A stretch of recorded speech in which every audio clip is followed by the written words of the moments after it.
మిత్రులందరికీ శుభోదయం. నేను మీ హరి. మరి బిగ్ బ్రేకింగ్ న్యూస్ అండి. మరి ఈరోజు జరిగిన అసెంబ్లీ సమావేశాల్లో ముఖ్యమంత్రి చంద్రబాబు నాయుడు గారు కీలక ప్రకటన మెగా డిఎస్సిపై చేయడం జరిగింది. మెగా డిఎస్సి అన్నదాత సుఖీభావపై సీఎం చంద్రబాబు అసెంబ్లీలో మాట్లాడారు. త్వరలోనే 16,384 టీచర్ ఉద్యోగాలకు నోటిఫికేషన్ విడుదల చేస్తాం. రిక్రూట్మెంట్ పూర్తి చేసి వారికి ట్రైనింగ్ ఇచ్చి పోస్టింగ్లు అందజేసిన తర్వాతే పాఠశాలలు ఓపెన్ చేస్తాం. ఎన్ని ఇబ్బందులున్నా హామీలు అమలు చేస్తాం. కేంద్రం తర్వాత విడతలో ఇచ్చే డబ్బుతో కలిపి అన్నదాత సుఖీభవను అంటే రైతుకి 20,000 చొప్పున 3 విడతల్లో అందజేస్తామని తెలియజేశారు. అదేవిధంగా మరి ఈరోజు పేపర్లో వచ్చినటువంటి ఆర్టికల్ని ఒకసారి చూద్దామండి. ఎమ్మెల్సీ ఎన్నికల కోడ్ ముగియగానే మెగా డిఎస్సి ఉంటుంది. మార్చి నెలాఖరులోగా పరీక్షలు పూర్తవుతున్నాయి. 16,340 పోస్టుల భర్తీ. జీవో 110 రద్దుతో ఎస్జిటిల్లో చిగురించినటువంటి ఆశలు. అదేవిధంగా లాంగ్వేజ్ పండిట్ వ్యవస్థను పునరుద్ధరణపై ఆలోచనలో ఉన్నారు. మరి డిఎస్సి ద్వారానే గ్రంథాలయ ఉద్యోగాలు కూడా అంటూ ఈరోజు పేపర్లోకి రావడం జరిగిందండి. మరి ఎమ్మెల్సీ ఎన్నికల అనంతరము మెగా డిఎస్సి నోటిఫికేషన్ విడుదల కావచ్చు. మరి ప్రస్తుతం రాష్ట్రంలోని ఉభయ గోదావరి, గుంటూరు, మరి అదేవిధంగా ఉత్తరాంధ్ర జిల్లాల్లో ఎమ్మెల్సీ ఎన్నికలు అమల్లో ఉన్న సంగతి తెలిసిందే. ఈ నేపథ్యంలో మరి ఎన్నికల ముగిసిన అనంతరము డిఎస్సి నోటిఫికేషన్ విడుదల చేయడానికి అధికారులు సన్నాహాలు చేస్తున్నారు. ఇప్పటికే డిఎస్సికి సంబంధించినటువంటి సిలబస్ను విడుదల చేశారు. జిల్లాల వారీగా రోస్టర్ల పాయింట్లను గుర్తించాలని అధికారులకు ఆదేశాలు అయితే జారీ చేశారు. అలాగే వర్గీకరణకు 1 మ్యాన్ కమిషన్ను నియమించి మరి వాటిని సిద్ధం చేశారు. ఎస్సీ వర్గీకరణ పూర్తి కాగానే నోటిఫికేషన్ విడుదల చేస్తారని అంతా భావించారు. ఎన్నికలు కూడా అమల్లోకి రావడంతో కొంత జాప్యం అయితే చోటు చేసుకుంది. దీంతో నిరుద్యోగులు ఆందోళన చెందుతున్నారు. ఈ మేరకు ఇటీవల ముఖ్యమంత్రి చంద్రబాబు, విద్యాశాఖ మంత్రి నారా లోకేష్ స్పందించారు. ఎమ్మెల్సీ ఎన్నికల అనంతరం డిఎస్సి నోటిఫికేషన్ విడుదల చేయనున్నట్లు ప్రకటించారు. మరి డిఎస్సి ద్వారా 16,347 పోస్టుల భర్తీ చేయనున్నట్లు ప్రకటించారు. ఈ మేరకు అధికారులకు ఆదేశాలు కూడా జారీ చేశారు. మార్చి నెలాఖరు నాటికి పరీక్షలు పూర్తి చేసేలా సన్నాహాలు చేస్తున్నారు. వచ్చే విద్యా సంవత్సరం పాఠశాలలు ప్రారంభమయ్యే నాటికి 16,347 పోస్టులను భర్తీ చేసి కొత్త ఉపాధ్యాయులను విధుల్లోకి తీసుకున్నారు. మార్చి నెలలో నోటిఫికేషన్ విడుదల కానున్న నేపథ్యంలో ఏళ్ల తరబడి డిఎస్సి కోసం ఎదురు చూస్తున్నటువంటి అభ్యర్థుల్లో నూతనోత్సాహం సంతరించుకుంది. మార్చి నెలలోనే పరీక్షలు జరగనుండటంతో అభ్యర్థులు తీవ్ర కసరత్తులు అయితే చేస్తున్నారు. ఈసారి డిఎస్సి పరీక్షలకు భారీ సంఖ్యలో అభ్యర్థులు హాజరవుతారని అధికారులు అంచనా వేస్తున్నారు. గతులారా, మరి ఎలాగైనా ఏది ఏమైనప్పటికీ కూడా జూన్ నాటికల్లా మీరు కొత్త రిక్రూట్మెంట్లో ఖచ్చితంగా ఉంటారు అనేది ఖచ్చితంగా చెప్పొచ్చండి. మరి ఆ విధంగానే వ్యవస్థ నడుస్తుంది. ప్రస్తుతము 50 అంశాలను ఒకే తాటి మీద తీసుకురావడానికి మరి స్కూల్ అటెండెన్స్ యాప్లో ఉపాధ్యాయుల హాజరు, విద్యార్థుల హాజరు, మొత్తం మార్కులతో పాటు మొత్తం విద్యా వ్యవస్థ అన్నిటికి కూడా ఒకే యాప్లోకి తీసుకురావడము, అదేవిధంగా సమూలమైనటువంటి సర్వీస్ రెగ్యులరైజేషన్ వెనకాల ప్రాసెస్ చాప కింద నీరులా వెళ్తుంది. ఈ ప్రభుత్వంలో వచ్చిన 6 నెలల్లోనే వాళ్ళ టెట్ను నిర్వహించడము, అదేవిధంగా డిఎస్సి సిలబస్ ఇస్తే చదువుకుంటాం కదా అప్పటి వరకు అన్న మాటలు ఇప్పుడు ఏమయ్యాయో అర్థం కావడం లేదు. మిత్రులందరూ కూడా చాలా నిరుత్సాహానికి లోనే అసలు పుస్తకాల వంక చూడడం మానేశారు. మరి మీ నిర్లక్ష్యానికి మూల్యం చెల్లించుకోక తప్పదు. మరి 5 సంవత్సరాల నుంచి మీరు చేసినటువంటి నిరీక్షణకి ఫుల్ స్టాప్ పెట్టండి. మరి రానున్నది మంచి రోజులే. మరి ఎందు గురించి అంటే ఆ దిశగా ఎంతో కొంత అడుగులు పడడం శుభ పరిణామమే. ఇదిగో డిఎస్సి, అదిగో డిఎస్సి అంటే కాలాతీతం అయితే చేయడం లేదు. మరి తగిన కారణము, తగిన డేటు అన్నీ కూడా మెన్షన్ చేస్తున్నారు. మరి మీరు ఎక్కడ లాస్ అయిపోతారో కనీసం డిఎస్సి సిలబస్నైనా రిలీజ్ చేయండి అంటూ అభ్యర్థన అయితే మనం పెట్టుకున్నాము. మరి దానికి అనుగుణంగానే ప్రభుత్వం స్పందించి డిఎస్సిలో ఏ సిలబస్ ఉంటుంది అనేది కూడా మరి ఆ యొక్క వెబ్సైట్లో పొందుపరిచారు. ఆ విధంగానే ప్రభుత్వం ముందుకు వెళ్తుంది. మరి వెనకాల ఎంత చాప కింద నీరులా జరుగుతుంది అన్నది మనకు తెలియకపోవచ్చు. మరి ఆ ఎదుటి వాళ్ళు ఈ ఎదుటి వాళ్ళు చాలా కోతలు కూస్తుంటారు. ఇప్పుడు జరగదులే, ఇప్పటికే ఉపాధ్యాయులు మిగిలిపోయారంట, ఈ విధమైనటువంటి మాటలు మనం వింటూ ఉంటాం. మరి అవి మన 5 సంవత్సరాల నుంచి నిరీక్షించి ఎన్నో నరకయాతన పడి ఇప్పటిదాకా వేచి ఉన్న మీ మీద నీళ్లు జల్లినట్టు ఉంటుంది. ఒక రైతు ఒక పొలంలో వరి పంటను వేసి చివరిగా పంట కోతకు వచ్చే సమయంలో ఒక పెద్ద తుఫాను గాలికి మొత్తం పంట నేల రాలిపోతే ఆ రైతు ఏ విధంగా మరి తన విషాన్ని ఆ రైతు ఆ పంటలోనే ఆ విష చుక్కను తాగి అక్కడే కనుమరుగైపోతాడు.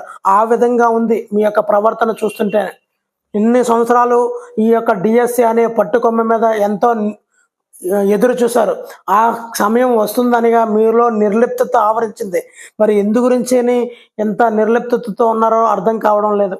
దయచేసి మీరు మరి రానున్నదంతా కూడా మంచి కాలమని గమనించండి.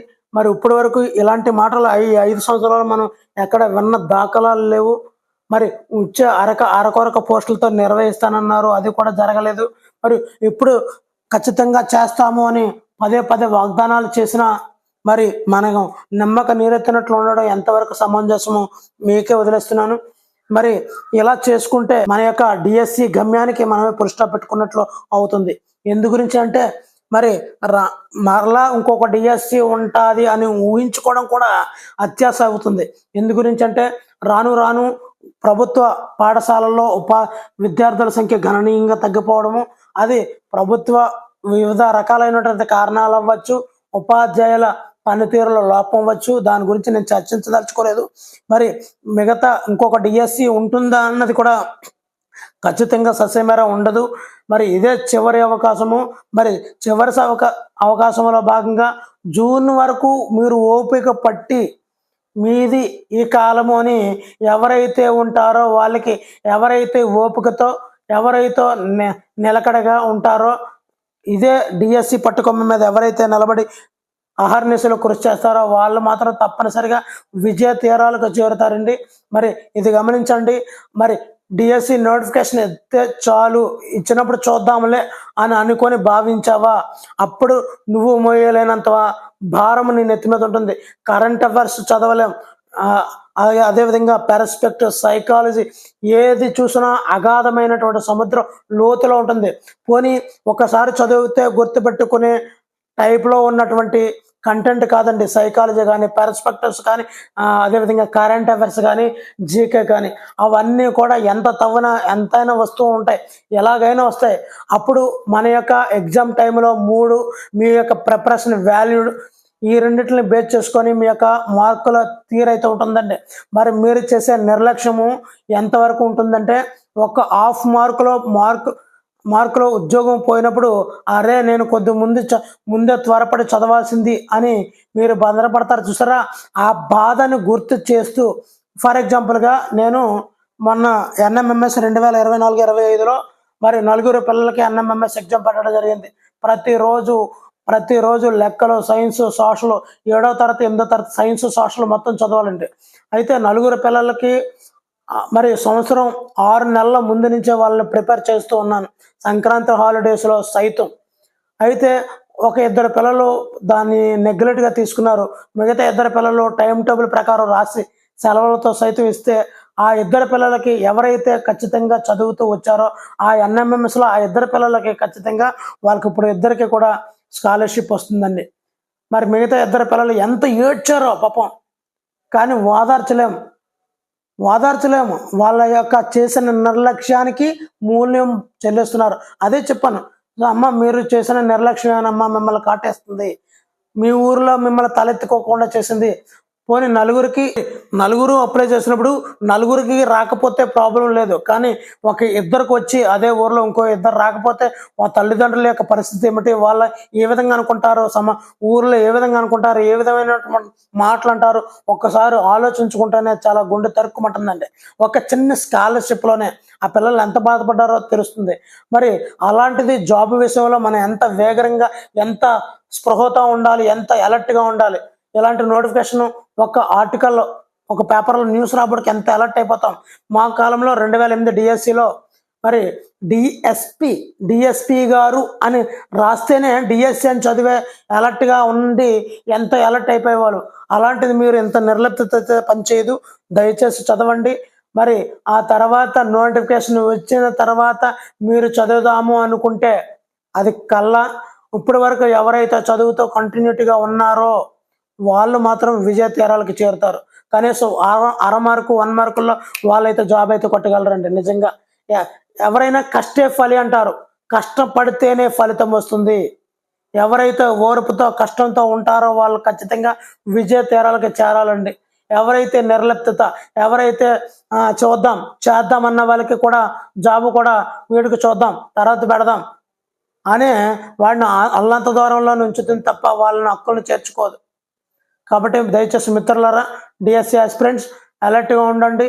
మరి ఇప్పటి నుంచి మీరు చదివారా లేదా అన్నది పక్కన పెట్టండి. ఖచ్చితంగా 45 రోజులు గ్యాప్ ఇచ్చినా కూడా ఆశ్చర్యమేనండి. 45 రోజుల్లో వాడు డిఎస్సిని కంప్లీట్ చేయడానికి కూడా ఎటువంటి అపోహలు వద్దు, ఖచ్చితంగా చేసి తీరుతాడు. మరి ఇంత కరాఖండిగా చెప్పడం మనం ఎక్కడా కూడా చూడలేదు.